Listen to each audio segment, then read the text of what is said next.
my garbage person of the week is probably a story you might not have heard of, but there was some good reporting on this on Insider. It's an individual named Miles Walker, the owner of AOK Walker Auto Works in Georgia. So what would have caused someone who owns a shop to become our garbage person of the day? Well, it involves a different person. Andreas Flatten, former employee of AOK Walker Auto Works, believed that he did not receive his last paycheck after leaving the job. So he eventually complained about it and then later lodged a complaint with the US Department of Labor. And AOK Walker Auto Works responded by dumping 91,000 pennies on his driveway as a form of payment. And you can see a photo here of some of the pennies. It's a lot of pennies. So in response to it, the US government is suing the company, arguing the act constituted illegal retaliation. That is not the entirety. That's already garbagey to do that. You owe your employee that money. You should not, what are you, Kramer paying for pizza? You can't just dump coins. That's not how you actually have to do it. But it gets worse. So the lawsuit claims that they've done this to other workers as well. They've also repeatedly and willfully failed to pay time and a half for overtime. They just use a flat rate no matter what, which is not legal. You're not allowed to do that. Anyway, initially they were defiant, saying they wouldn't give him a penny, and then they decided, you know what, maybe we can. Walker is quoted in the lawsuit as saying, "How can you make this guy realize what a disgusting example of a human being he is? You know what? I've got plenty of pennies. I'll use them."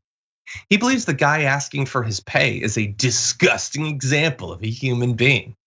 Anyway, they dumped the pennies, and on top of it, Mr. Walker left the last paycheck with an expletive written on the outside. So he also swore him. And you might think, well, that's probably all the garbage, right? No. Also, apparently the pennies were coated in oil. Why? I don't know, but they were. And the company says that they didn't do it, but Flatten says that he still has a stain in his driveway. And then there's one little bit more of garbage on top of that. Defending themselves, they posted a page on their website in which they pushed back against cancel culture after the incident went viral. And they said that they and readers need to take a stand against the tyranny of an overbearing government. That's a lot for one little penny story. But they're garbage. Thank you to AOK Walker Auto Works. Any thoughts, Brett? I think everyone should just look up the sketch on YouTube by the Upright Citizens Brigade called Ass Pennies. It's the only better.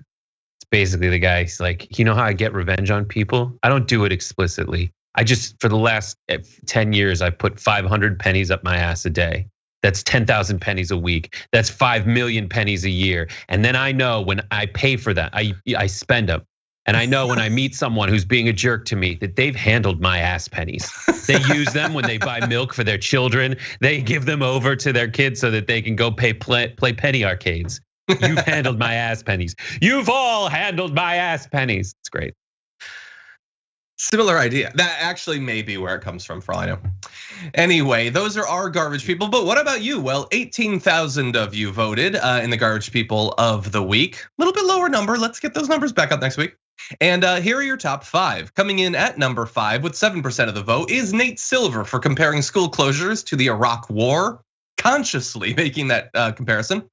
At number 4, 10% of the vote is David Brody for somehow blaming BLM for the Virginia snowstorm jam. Again, doing the Dana Perino thing of just let's take 2 issues and mash them together. Number 3, with 19% of the vote, Peter Navarro for hawking an election fraud board game, which I hope to try someday. Number 2 with 22% of the vote is the Florida Surgeon General for calling for less testing in the state. That is material that he stole from a stand-up routine that he heard Donald Trump use in 2020. And at number 1, your garbage person of the week with 42% of the vote is Greg Abbott for his hypocritical request for federal COVID funds. A great choice, not one I would have guessed. I never know how you guys are gonna go on these polls. But that's not all. That was the garbage person of the week. We also polled you at the end of 2021 for your choice for the garbage person of the year for the entirety of 2021, and 66,000 of you voted as of this morning. And here are your top 5 for the year. At number 5 with 4% of the vote are tech billionaires, probably for the revelations about them not paying their taxes and for spending literally billions of dollars to go into space. At number 4 with 13% of the vote is Fox News. They were just bad, really bad. And that encapsulates my jerk of the year with Tucker Carlson there. But Not your favorite. Let's see, number 3 with 14% of the vote are the QAnon Congress members. Man, I really thought that might win, but no.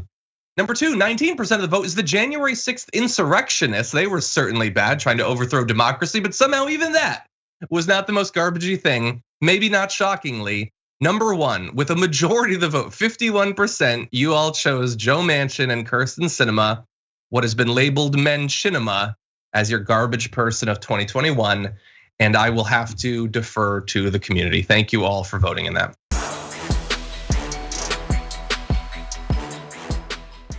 Check out the Damage Report podcast each day, wherever you get your podcasts, whether Pocket Casts or Stitcher or iTunes. You can join me as I give you the news and stories you want, with a range of co-hosts and interview guests jumping in on the fun each day. Again, that's the Damage Report, wherever you get your podcasts. And if you get them at iTunes, don't forget to rate and review. Sometimes I'll read them live on the show.